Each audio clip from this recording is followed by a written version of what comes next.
Olá, pessoal, tudo bem? A nossa aula de hoje vai tratar das primeiras formas de educação que a sociedade praticou há milênios e como essas práticas, algumas delas, chegaram até nós. Vamos tratar também da origem da escola. Então, eu quero que vocês prestem bastante atenção nessas duas questões. A educação, como um conjunto de práticas, de pensamento, de ideias, e a escola como um local que foi construído historicamente para ser feita uma aprendizagem em conjunto. Nós vamos tratar nessa aula dessas aprendizagens e da educação em vários lugares do planeta Terra, Oriente e Ocidente. Então, vamos fazer uma retrospectiva, vamos voltar a tempos imemoriais para buscarmos essas compreensões. Eu vou trazer para vocês o nosso PowerPoint, para que nós possamos, então, fazer, não é, essa explicação com o material que eu preparei para vocês. O título da nossa aula é Educação e Escola entre os povos antigos. Observem aqui que povos antigos não dizem respeito apenas ao Ocidente. Eu vou mostrar para vocês daqui a pouco no mapa, e nós vamos, então, ter uma impressão bem clara de como esses povos antigos dos quais nós vamos tratar hoje eram povos mesclados, Oriente, Ocidente, Mediterrâneo. Então, isso nós vamos mostrar ao longo da nossa aula. Mas, inicialmente, eu quero fazer uma reflexão com vocês sobre o significado de educação e escola, que não são exatamente as mesmas coisas. Então, nessa introdução, eu quero chamar a atenção aqui para, primeiramente, o vocábulo, a palavra educação. O que é educação? Educação, eu sempre digo que ela coincide com a nossa própria história da humanidade. Por quê? Porque desde que nós, seres humanos, existimos na face da Terra, nós praticamos educação. E nós aprendemos sempre uns com os outros. Nas sociedades humanas, não existe eu sem nós. Ou seja, não existe eu isoladamente, porque nós estamos sempre em interação, em relação uns com os outros. Então, educação é tudo aquilo que nós aprendemos ao longo da nossa existência. Portanto, desde que nós nascemos até o último dia em que nós vivemos, estaremos aprendendo, estaremos transmitindo e recebendo educação, valores, cultura e etc. Portanto, educar-se é um ato inerente a nós próprios, seres humanos. Desde que nós existimos, nós praticamos educação, estamos sempre praticando. Desde que a sociedade humana existe, lá nos milênios antes de Cristo, nós vamos nos dar conta de duas tradições culturais que debateram a questão sobre a educação. Ela é algo inerente, ou seja, que a pessoa já nasce com ela, o conhecimento é algo que nasce com a pessoa, ou a pessoa tem condições de adquirir esse conhecimento ao longo da vida. Então, essas duas ideias, essas duas concepções, elas vieram desde milênios mapeando e, ao mesmo tempo, polarizando os debates sobre educação, até mesmo na época de hoje, porque muitas pessoas acham que determinados grupos sociais, determinadas pessoas não têm condições de adquirir conhecimento, porque o conhecimento já estaria com a própria pessoa como característica inata a ela. Então, isso seria o quê? Algo que, se você não tem dentro de você, você não poderia adquirir. E a outra concepção diz que não, todas as pessoas têm condições e capacidade de adquirir conhecimento. Então, essas duas tradições vieram polarizando o debate pedagógico desde sempre e até hoje nós ainda nos deparamos com ideias parecidas com essas. Bem, então, inicialmente, dizemos inicialmente, sim, não há um começo propriamente dito, mas é desde que a humanidade existe, ela faz transmissão de conhecimento por via oral, né? Então, uma geração passa conhecimento à outra verbalmente, né? Os mais velhos contam aos mais novos e assim as gerações mais jovens vão adquirindo conhecimento por meio daquilo que as gerações mais velhas, adultas, lhes passam. Então, essa é a primeira forma de transmissão do conhecimento que a humanidade conhece, portanto, transmissão oral. E a escola, o que é propriamente? A escola é uma instituição que foi construída, ela foi edificada pelos seres humanos. Portanto, escola não é exatamente a mesma coisa que educação, uma vez que educação é uma prática inerente a todos nós, e a escola é uma instituição que foi criada historicamente pela humanidade para agrupar pessoas no mesmo local e ali transmitir determinados conhecimentos. Portanto, educação sempre existiu porque é inerente à capacidade humana, mas a escola nem sempre existiu e sim foi construída historicamente num determinado momento, como eu vou mostrar no decorrer de nossa aula. Trago aqui agora as formas mais antigas de educação, das quais nós temos notícias, documentos, registros, né? E faço aqui apenas um apanhado para dar uma noção, não é, para vocês de que a educação, ela vem de épocas milenares e não exclusivamente, como muitas vezes se pensa, que ela tem nascimento exclusivamente no Ocidente, ou seja, na Europa Ocidental. Aqui nós vamos mostrar, ao contrário, essas raízes lá no Oriente e também no Norte da África. Eu trago aqui um pouquinho do conhecimento de Confúcio, que criou uma filosofia de vida, né, na China. Vou mostrar depois no mapa para vocês. E esse conhecimento, essa tradição, essa filosofia, né, esse modo de encarar a vida, vem desde lá de sua época, vocês veem aqui a data, né, de seu nascimento e morte, vem até hoje influenciando não apenas a China, que foi onde nasceu, né, o confucionismo, mas também toda a região asiática, uma parte da Coreia, né, o próprio Japão, e toda a região ali próxima da China recebe influência das ideias confucionistas, sem dizer também que pelo mundo afora essas ideias já circulam, conforme vamos discutir mais tarde. A tradição pedagógica confucionista, que predomina muito ainda na China hoje, ela enfatiza alguns valores muito importantes. Por exemplo, a ética do trabalho árduo, ou seja, todos têm que trabalhar arduamente, duramente, para conquistar o conhecimento. Todos têm que trabalhar arduamente durante a sua vida para adquirir qualquer satisfação, né? E o confucionismo também pregava e prega o quê? Que todos devem ter uma vida simples, né? Todos devem trabalhar arduamente. E, ao mesmo tempo, essa ética do trabalho árduo, ela também pressupõe que a sociedade deve praticar relações sociais harmônicas e, portanto, manter um equilíbrio social, principalmente visando o estabelecimento de uma hierarquia.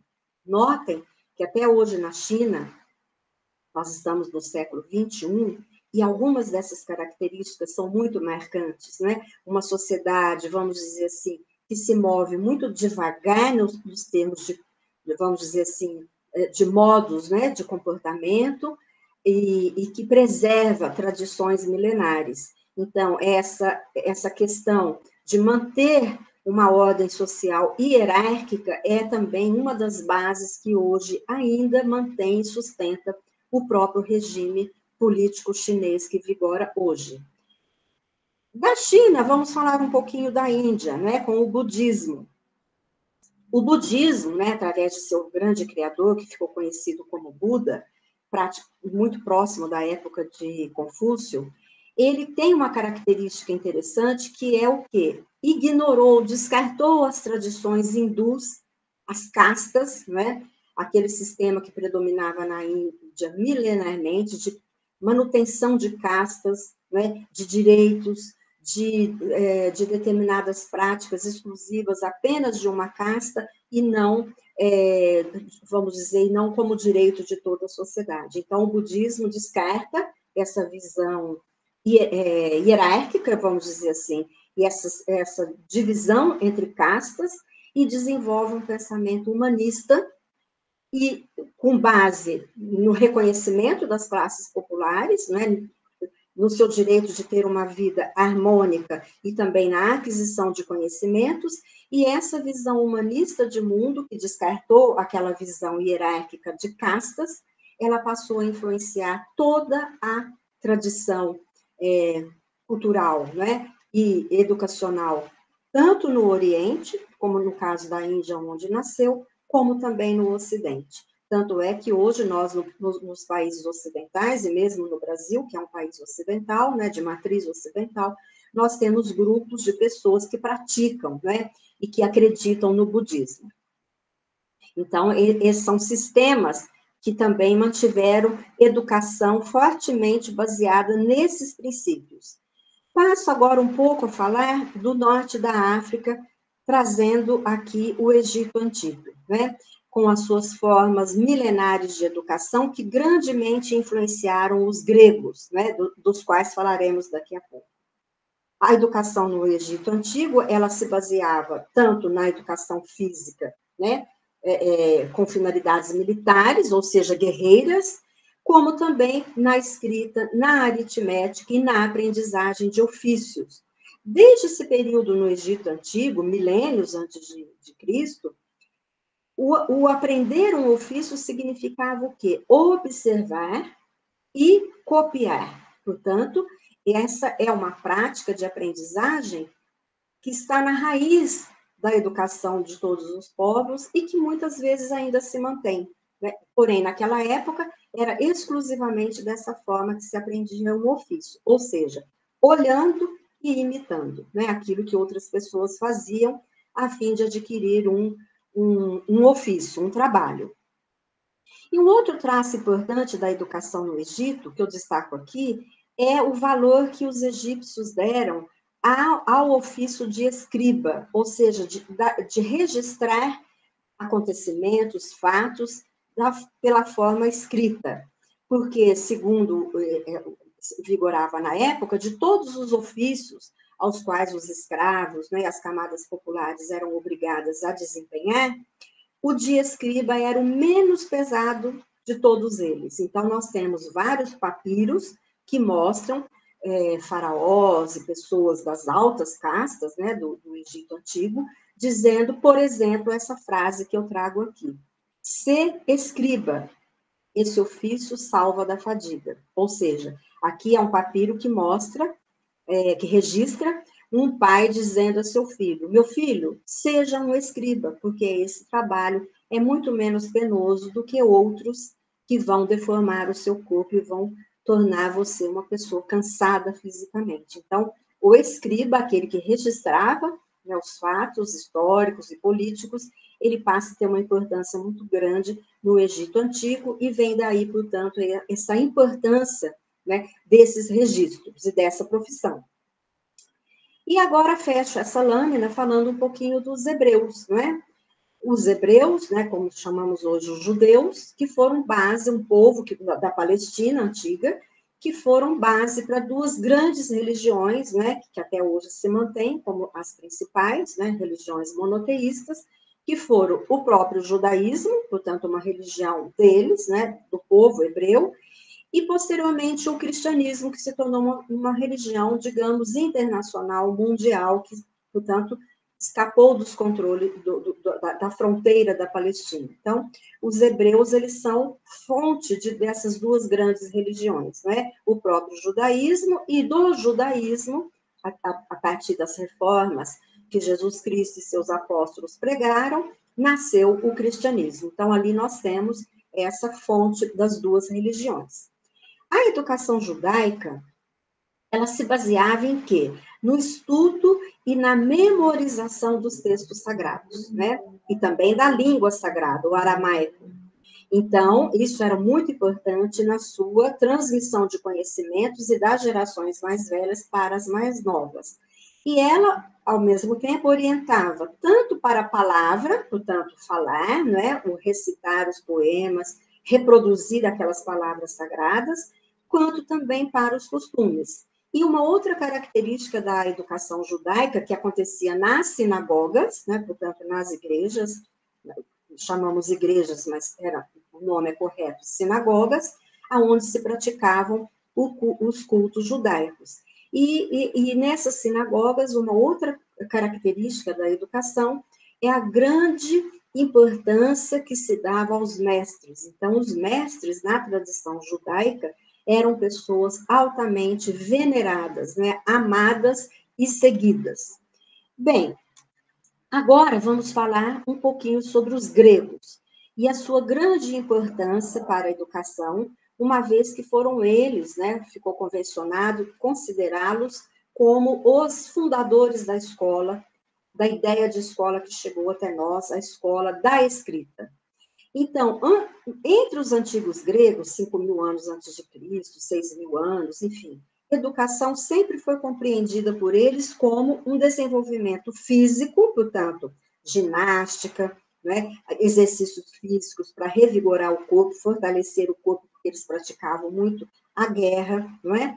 Então, desenvolvimento físico, desenvolvimento moral, não é? Transmissão dos valores daquela sociedade e, ao mesmo tempo, também transmissão de conhecimentos intelectuais.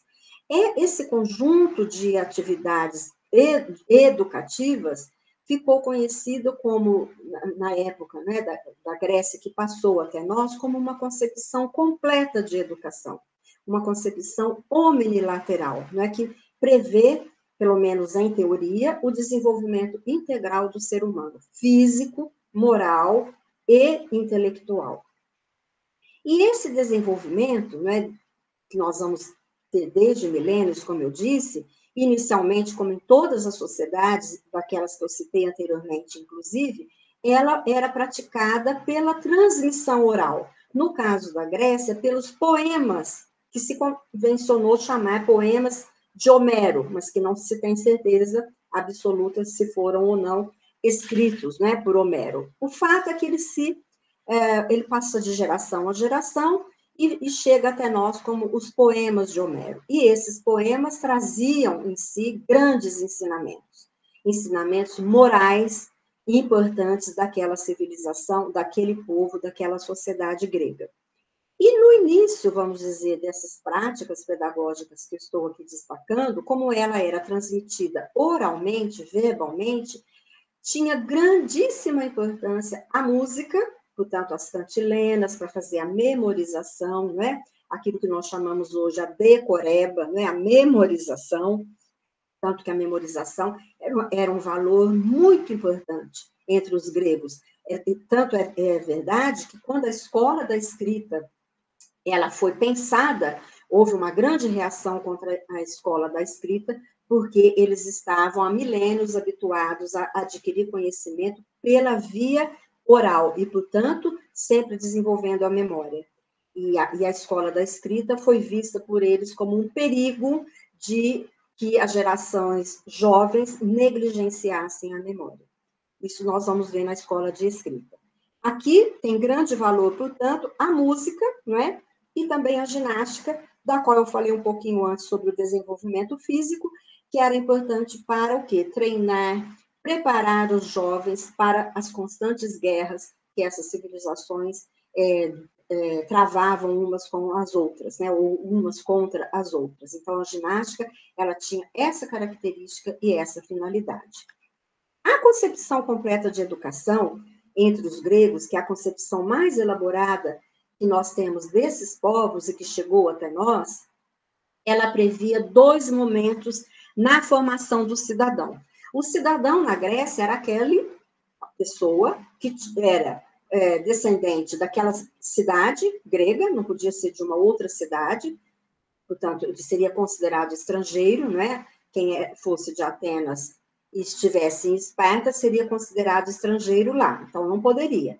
Então, o cidadão, ele pertence à sua cidade, na qual ele vive, e ele é proprietário, portanto, ele não é um escravo, e é do sexo masculino. Essa era a concepção de cidadão na Grécia Antiga. Mesmo com essas restrições e características, que são características próprias da época, essa concepção de cidadão foi uma grande conquista da humanidade. Então, nós não vamos ter em outras civilizações uma formulação do que seja ser um cidadão, a não ser os gregos, né? Então, eles pensaram a educação do cidadão em dois momentos. A sua formação, ela seria, na juventude, o fazer, que era simbolizado pela educação da ginástica, a educação do corpo, o desenvolvimento para a guerra. E na velhice, esses mesmos cidadãos, com seu saber adquirido e acumulado, estariam aptos a serem governantes daquela cidade. Então, o dizer aqui seria o quê? O convencimento pela palavra, a retórica, no sentido de governar a polis, né? Governar a cidade. Portanto, esses dois momentos educativos, né? O fazer, que no caso era a guerra, e o dizer, que era a palavra, o convencimento político, estavam concentrados na mesma formação, ou seja, na formação do cidadão. Então, essa é a concepção omnilateral de educação que chegou até nós e que se convencionou chamar paideia grega, ou seja, um conjunto, né, de uma visão de mundo completa, uma visão cultural que nós chamamos paideia. Por que num determinado momento, aqui eu coloco Aristóteles e as datas, né, a data de seu nascimento e morte, portanto, no século, né, 4 a.C., porque Aristóteles chegou a formular essa ideia de que eles deveriam ter uma escola a cargo do poder público, sendo que eles tinham aquela forma de transmissão de conhecimento. Aristóteles, ele fez o seguinte reflexão filosófica, porque vocês sabem que Aristóteles foi um dos maiores filósofos, não apenas da Grécia, mas de toda a civilização ocidental e também oriental. Então, Aristóteles, ele desenvolveu a seguinte reflexão. A polis, portanto, a cidade, ela é o lugar do desenvolvimento e da realização do bem comum. Se ela visa esse bem comum, portanto, todos os seus cidadãos devem ter a mesma educação. Porque se um tiver uma educação X e outro tiver educação Y, vão conflitar esses modelos educativos e isso não vai ajudar a realização do bem comum. Então, se a polis ela é a realização do bem comum, cabe à polis, portanto, à cidade, aos seus governantes, o que hoje nós chamaríamos poder público ou Estado, prover a educação para todas as crianças de maneira igual. Essa foi a grande formulação que deu origem à ideia que até hoje nós temos de escola. Um local que reúne as crianças que terão o mesmo tipo de educação, e não, no caso lá da Grécia Antiga, que cada família desse a educação que achasse que fosse a mais ideal, porque isso, na visão de Aristóteles, conflitaria com o bem comum. Então, essa ideia de escola a cargo do poder público, que hoje nós chamamos Estado, foi a grande, vamos dizer, transformação, não é, pela qual a educação passou naquele momento, e nós iremos, então, a partir daí, ter essa instituição escola, cuja finalidade é agregar todas as crianças e jovens daquela cidade, no caso a polis, para lhes prover a mesma educação. Essa escola, nós temos registro de que ela já existia no século V a.C.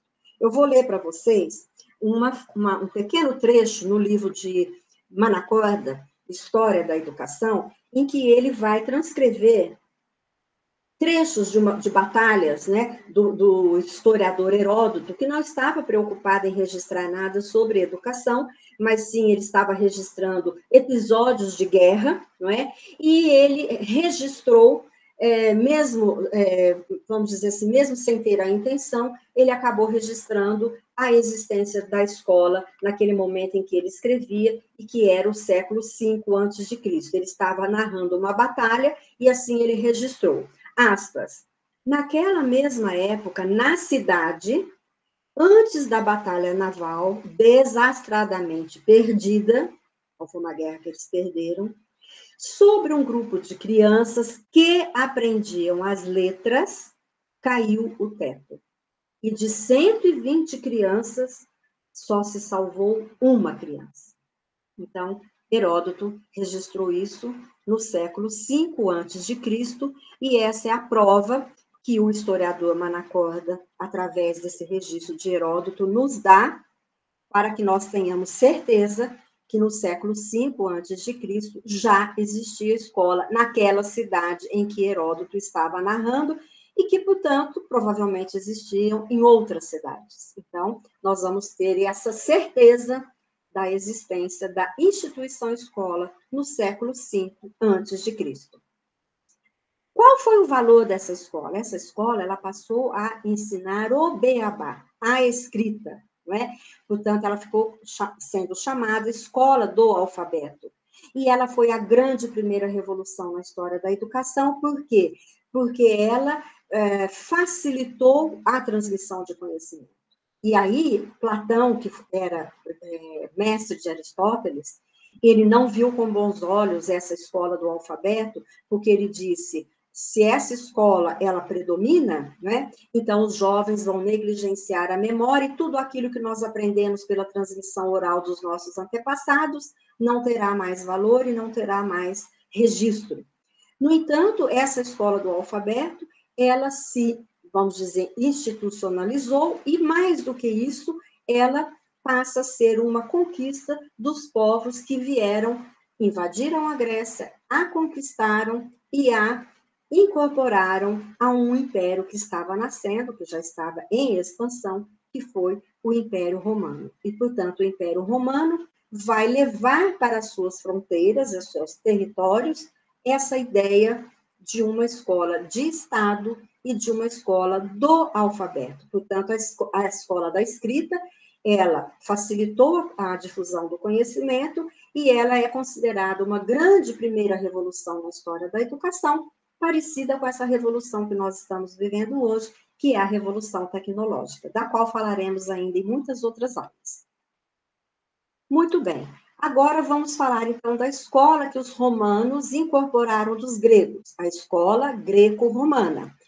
O Império Romano, que durou todo esse período que está aqui, não é? No nosso PowerPoint, ele domina os gregos, mas ele, ao mesmo tempo que domina, ele também é influenciado por sua cultura e por sua visão de mundo. E dentre essa cultura vasta dos gregos, os romanos incorporaram principalmente a ideia de uma escola a cargo do poder público, portanto, uma escola de Estado, e uma escola da escrita, uma escola do alfabeto.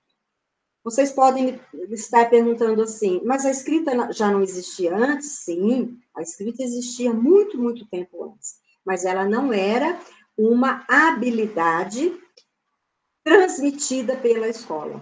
Apenas poucas pessoas, como eu citei o caso dos escribas, no caso do Egito e de outras sociedades, tinham aquelas pessoas que registravam os atos políticos, né, de guerras, etc., e a escrita não era uma necessidade para todos. Tanto é verdade que durante a Idade Média, e muito tempo depois, muitos reis, muitas pessoas de poder, elas eram analfabetas, porque a escola da escrita e a escrita em si, ela não era considerada vamos dizer assim, uma virtude em si, um bem em si, como hoje nós consideramos. Então, a escola da escrita, ela passa a ser uma conquista diante daquela transmissão de conhecimento oral que antes predominava. Não é? Então, nós vamos ter nesse momento, como eu falei antes, a partir do século V a.C.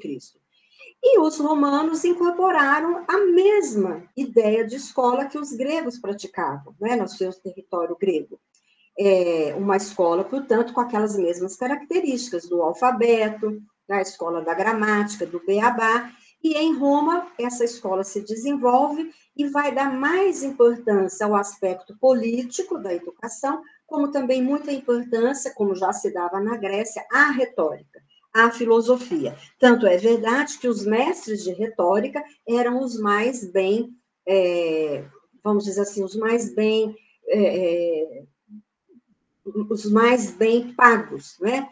Porque muitos desses mestres eram escravos, aprisionados nas guerras, e muitas vezes para escapar da morte ou escapar da escravidão, eles, se soubessem eles escrever, né, como é o caso dos mestres, eles então eram capturados e feitos mestres daquelas sociedades que os aprisionavam e faziam com que eles ensinassem o alfabeto e a gramática aos filhos desse povo que os dominava. Então, nós vamos ter nessas sociedades todas que eram de base escravista, essa origem dos mestres e também dos pedagogos entre a grande vastidão de escravos que essa sociedade mantinha.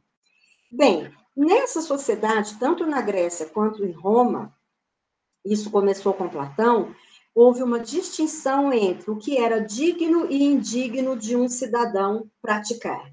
Portanto, o que era digno das classes abastadas e o que era indigno dessas mesmas classes. Platão já tinha dito nas suas obras na Grécia: ao cidadão grego só é digno adquirir cultura para seu próprio engrandecimento, para sua própria ilustração, mas não para ganhar dinheiro e não para ganhar a vida. Então, todas as profissões que se destinassem a ganhar a vida não eram dignas do cidadão. Dignas do cidadão eram apenas o que? A arte de governar, não é? E a arte da palavra, da guerra, como já falamos naquele momento anterior. E essa ideia, essa mesma concepção, ela vai também vigorar em Roma.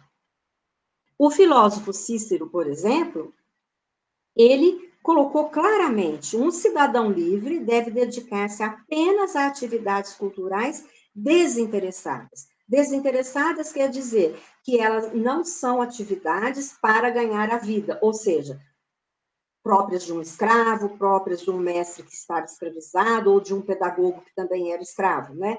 Nenhuma dessas profissões manuais eram dignas de um cidadão. E aqui eu vou tratar com vocês dos primeiros reconhecimentos aos mestres e também à escola.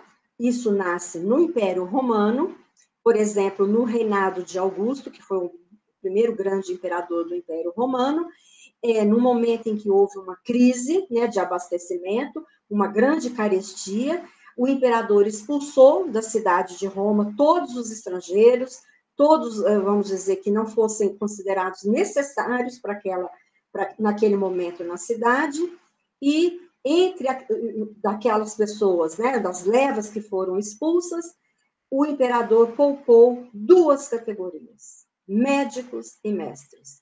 Por quê? Porque foram considerados essenciais para a própria cidade de Roma e, portanto, eles foram poupados dessa expulsão que mandou embora, né, uma grande leva que vivia ali em Roma. Isso está registrado no mesmo livro de Manacorda que eu li para vocês.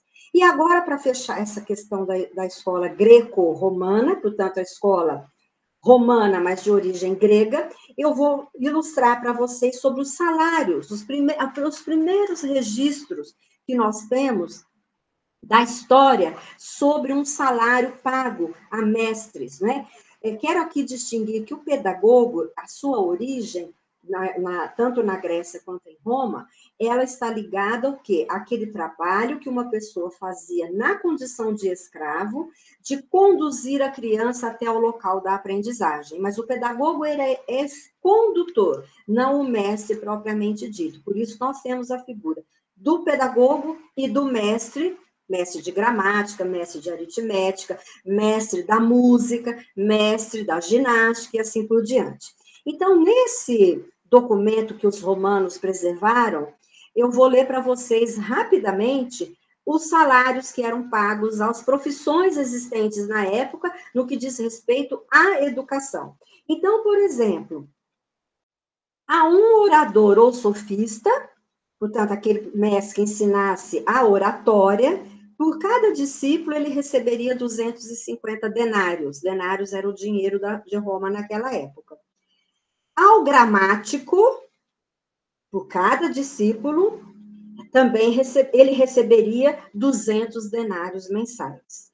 Ao advogado, por cada petição que ele ensinasse um discípulo a fazer, receberia, ou por causa que ele defendesse, 1.000 denários mensais.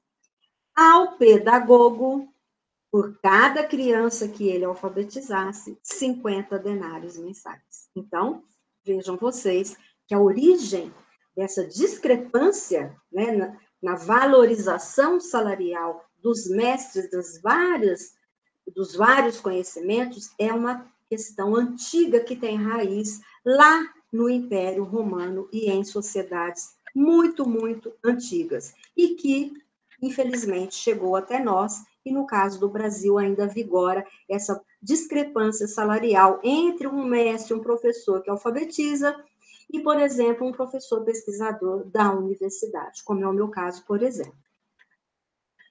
Bem, nessas sociedades, como se processava e como é que se pensava, se concebia o trabalho e a aprendizagem? Como que se aprendiam as profissões, os ofícios, os trabalhos e como isso era considerado, né? Isso tudo tem a ver com a educação, porque, como colocamos no início, é a educação pela palavra, intelectual, mas a educação também, ela tem o quê? A sua face de educação para o trabalho, né? Então, havia essa discrepância em que, já coloquei antes, que tudo aquilo que fosse um ofício manual era mal visto para o cidadão. Portanto, isso se transpõe para a aprendizagem dos ofícios manuais também. Na Grécia, em Roma, nós vamos ver o quê? Que passa para essa sociedade imensa que foi o Império Romano, uma concepção de trabalho que estava lá em Homero, talvez 10.000 anos antes de Cristo, nos poemas, né, que chegaram até nós, em que, nesses poemas, o trabalho ele era compreendido como algo, ora atribuído aos deuses, ora atribuído aos homens. Ora, se o trabalho é uma designação de Deus para nós, então nós temos que acatar e obedecer. Não cabe a nós nos rebelarmos contra esse trabalho, ou pelo menos contra as condições desse trabalho. Por isso, nessa sociedade, tem uma mentalidade, vamos dizer, que nasce dessas concepções de mundo e de vida, de uma certa, vamos dizer assim, subordinação a esse tipo de desigualdade, porque era entendido como algo que era uma designação dos deuses, não é? E havia, desde a sociedade grega, desde Platão e Aristóteles, uma distinção entre o que é razão prática e o que é razão teórica. Portanto, todos os ofícios que levassem à prática, que fossem destinados a uma profissão manual, né, trabalhar com as mãos, ganhar a vida, ela foi designada tanto por Platão quanto por Aristóteles como uma razão prática. E essa razão prática, que designava todos os ofícios que deterioravam as condições do corpo, todas elas foram consideradas desprezíveis. Enquanto que a razão teórica, que estava relacionado ao saber da filosofia, da política, né, da literatura, da arte do convencimento, da retórica, essas eram dignas do cidadão e, portanto, esses eram os aprendizados mais importantes para aquela arte de governar a cidade. Portanto, razão prática relacionada a trabalho, manual, ofício, trabalho dos escravos, e a razão teórica, essa razão ligada ou explicativa das artes do falar, né, do convencimento. E aqui eu coloco também que em Roma, exceto a agricultura, todos os demais ofícios que visassem trabalhar para viver eram indignos de um homem livre. Exceto a agricultura, porque a agricultura estava ligada o quê? Aos possuidores de terras, não é? Aos patres, como se diz na literatura romana, aos patres famílias. Então, por isso que a agricultura era uma exceção. Esse pensador, Marco Terêncio Varrão, né, na data que está aqui indicada, ele chegou a se preocupar, de certa maneira, com uma certa educação, vamos dizer, intelectual aos escravos. E ele vai chegar a dizer a seguinte frase: aos escravos que ocupam cargos de responsabilidade nas fazendas, se deveria ensinar a ler e a escrever. Ou seja, de maneira geral, não se ensinavam os escravos a ler e a escrever, mas sim apenas um ofício que eles deveriam desempenhar olhando e copiando. Porém, Marco Terêncio Varrão vai fazer essa colocação de que aqueles escravos que desempenhassem uma responsabilidade maior, esses deveriam aprender a ler e a escrever também. E mais tarde, Galeno, ele repropõe essa separação, não é? Nas profissões, nos ofícios, enfim, no trabalho, separando o mundo do governo, portanto, a arte de governar, que necessita do falar, da retórica, não é? Da política, ele separa isso do mundo do trabalho e repropõe vamos dizer, essas profissões e esses ofícios, distinguindo o quê? As artes racionais, artes, portanto, né, são desempenhadas intelectualmente, das artes desprezíveis. E para ele, artes desprezíveis eram todas aquelas que eram feitas com a lida do corpo, né? Portanto, o corpo trabalhando, artes mecânicas, né? E, por fim, ele vai fazer um rol de ofícios muito interessantes na sua época, veja que é o ano 130 a 200 já depois de Cristo, portanto, um pouco mais próximo de nossa era do que Aristóteles e Platão. E nas artes racionais, ele vai elencar quais? A medicina, a retórica, a música, geometria, aritmética, dialética, ou seja, filosofia, astronomia, gramática, jurisprudência, escultura e pintura. Então, todas essas profissões, esse documento é interessante porque ele nos mostra que todos esses ofícios já existiam naquela sociedade. Então, por isso eu fiz questão de realçar aqui para vocês. Agora, então, vamos às nossas conclusões da nossa aula sobre a educação na antiguidade. Uma primeira conclusão. Na antiguidade, o que era educação? Sobretudo, transmissão da tradição e aprendizagem por imitação, por cópia, ou seja, observar e copiar. Isso é milenar nas sociedades humanas. Gradativamente, como nós vimos, pelo menos no século V a.C., porque está registrado por meio daquele texto de Heródoto, portanto, gradativamente, e naquele século já temos certeza que a educação passou a ligar-se à linguagem. Primeiramente, então, oral, então, inicialmente, a educação via oral e depois pela escrita. E na sua, vamos dizer, evolução, esta aprendizagem, que já estava enaltecendo a linguagem, não é? Ela passa a institucionalizar-se num local apropriado, num local específico. Que local foi esse? A escola. Então, a escola nasce com essa finalidade. Na sequência desse desenvolvimento, pelo menos temos a certeza de que no século V a.C., ela já existia na Grécia, em várias cidades, como nós atestamos através daquele trecho que eu li.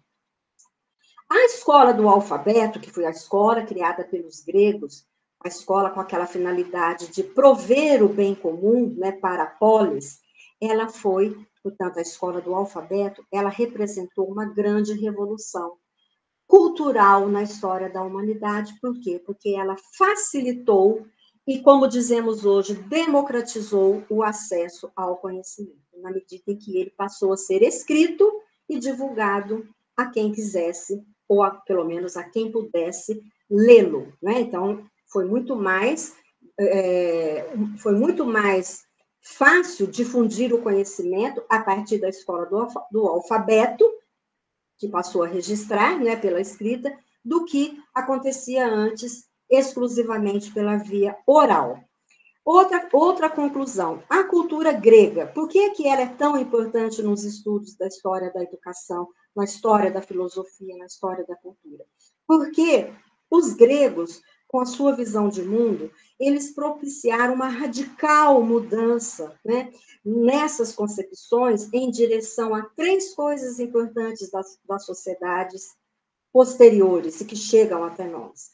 Três valores que são a laicização, portanto, a educação, já na visão de Aristóteles, ela já tinha uma característica política, não era obra dos deuses, deveria ser dos humanos, né, para realizar o bem comum. Então, ela, nesse sentido, ela tem esse aspecto, né, de futura laicização, uma educação laica, que não é obra dos deuses e nem meramente de doutrinação religiosa.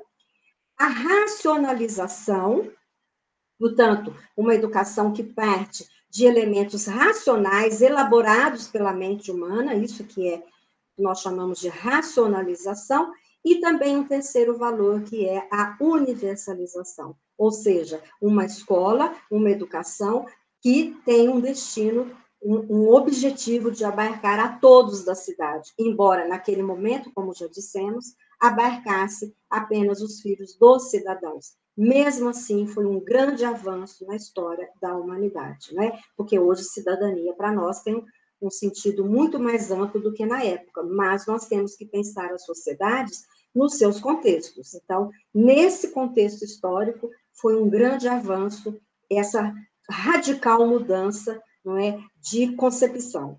E, por último, uma conclusão importantíssima é essa: a transição da paideia grega, portanto, do modo de pensar, da cultura, da educação, da visão de mundo grego, para a paideia cristã, que passou a predominar no Império Romano, da qual nós trataremos na aula próxima, ela provocou um declínio na concepção greco-romana de escola. Então, nós vamos ter, ao final desse período, um declínio da concepção de escola greco-romana, uma vez que o cristianismo ele vai se institucionalizar em todo o Império Romano, trataremos disso na próxima aula, e ele trará uma nova concepção de mundo e, portanto, uma nova paideia, uma nova concepção de educação. E aquela concepção greco-romana, que alguns autores chamam clássica, ela entrou em declínio. Agora, eu vou mostrar para vocês no mapa esses locais, não é, dos quais nós tratamos aqui. Aqui eu mostro o mapa da Grécia Antiga, tá bom? Aqui em amarelo, tudo isso compõe a Grécia. Vocês vejam que a sua composição, olha, ilhas, favoreceu uma organização política descentralizada, portanto, não havia uma capital única para a Grécia, mas sim cidades-estados, todas elas autônomas, cada uma delas com o seu próprio governo. Aqui está a Turquia, que depois ela vai ser sede do Império Romano do Oriente, tá bom? Nós vamos tratar disso na próxima aula. Aqui está um pedacinho, vocês estão vendo, da Itália, portanto, do Império Romano. Então, vejam aqui que os romanos, eles invadiram a Grécia e anexaram a Grécia aos seus domínios, ou seja, eles passaram a dominar a Grécia, os romanos, tá bem? Aqui eu mostro um mapa do próprio Império Romano. Vejam aqui a Itália, não é? A Itália. Aqui a Grécia, tá bem? Aqui a parte da Turquia que eu mostrei antes. Toda essa região que eu estou mostrando aqui, aqui é o norte da África, onde nós falamos do Egito, não é? Dos seus valores educacionais e culturais.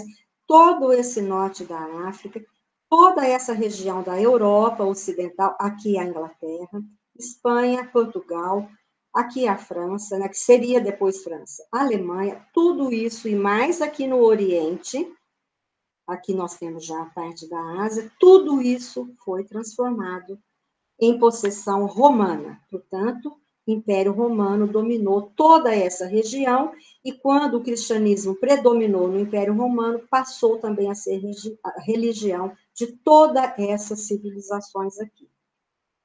E, por fim, eu mostro nessa região da Ásia, essa grande parte aqui em amarelo, a China, onde até hoje nós temos a forte presença do confucionismo, mas também aqui no Japão, tá bem? Na Coreia, toda essa região, com grande influência do pensamento e da prática confucionista, que falamos no começo da aula, e aqui em verde a região da Índia, não é, com o budismo, portanto, toda essa região aqui do Oriente, da Ásia, não é, ela ainda hoje, a sua educação e a sua cultura conserva, né, preserva fortes valores dessas antigas formas de pensamento e de cultura. Aqui eu registro a bibliografia, que vai ficar, portanto, para que vocês possam aprofundar os seus estudos. E volto, portanto, a nossa interrompe, então, a nossa gravação, não é? Mostrando para vocês, reafirmando, portanto, o valor de todas essas culturas das quais falamos, não é? A importância que teve naquela época, século V a.C., da criação, portanto, da invenção da instituição escola. E, portanto, podemos dizer, até hoje, não é? Que a escola foi uma herança legada pelos gregos a todas as civilizações, porque, na medida em que ela foi incorporada pelos romanos que dominaram a Grécia, os romanos difundiram essa concepção de escola a todo o seu império. Portanto, para fechar nossa aula, a escola, podemos dizer que ela foi uma invenção grega e que chegou até nós por causa desse grande domínio que o Império Romano exerceu, e esse domínio difundiu essa ideia de escola a todos os seus territórios, não é? E depois, séculos mais tarde, ela renasce em outras sociedades com outras distinções, mas a ideia de escola de Estado, ela veio daí, portanto, da antiga civilização grega. Então, muito obrigada por terem prestado atenção a essa aula. Espero que vocês tenham gostado dela e que vocês a aproveitem para os seus estudos, né, no decorrer da disciplina História da Educação. Até a próxima aula. Um grande abraço.